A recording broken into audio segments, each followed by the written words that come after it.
Well, it's about time Buckeye became a city. I mean, you're almost 60,000 people. You're one of the fastest growing cities in the United States of America. You are positioned so well for the future, not just geographically where you're located. Obviously, you're the entryway into our great Valley of the Sun from California, and you have the closest access to many of the major ports, western ports of the United States of America. You're well positioned for the future of the I-11 corridor. So it's about time you became a city. Buckeye is critically important to the success of this valley. So we're proud that Buckeye now joins the ranks of the cities. I know it's part of Mayor Meck's vision for a growing and thriving, growing not just in size, but growing in terms of the quality of jobs, a growing city like Buckeye. It's appropriate that Buckeye now become a city. You know, Buckeye and Luke Air Force Base have a great relationship. Certainly every day as we go down to the Barry M. Goldwater Ranges to do our mission of training the world's greatest F-16 pilots, we pass over Buckeye each and every day. At least about 60% of our sorties do. And so it's very important to us, that relationship. And as we look forward to the future with the F-35, we're going to continue to be doing that for many, many years and many decades to come.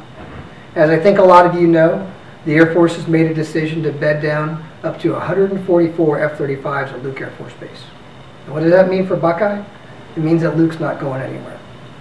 And it's important that we can live and work together over these next many decades to keep the business of our country going, while also looking for ways to make Buckeye prosper.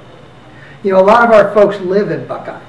You know, a lot of you people contribute to the more than 5,600 employees out at Luke Air Force Base, many of whom wear the uniform, but over 1,000 of them actually do not.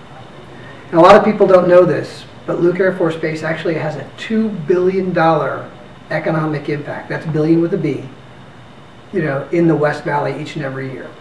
And so not only do we contribute to the local economy, but of course our families, they live here, our retirees settle in this area, and Buckeye plays a great important part of that. The partnership that we have with Buckeye has existed for a very long time. APS has actually served this area for over 100 years. We started construction on Palo Verde 40 years ago. We have generated electricity for over 27 years. We're the largest generating station in the U.S. We make over 4,000 megawatts. But it's much more than just generating safe electricity. It's been a major part of the community.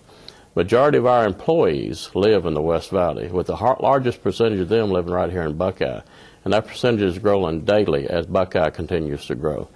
We love being part of the community in all aspects, whether it's involved in the schools, in the churches, in the communities, in all ways. We look forward to being part of the West Valley community and part of Buckeye for the next 40 years at least. Our license renewals and all are good for another 40 years, and we intend to maybe add another 20 years on top of that.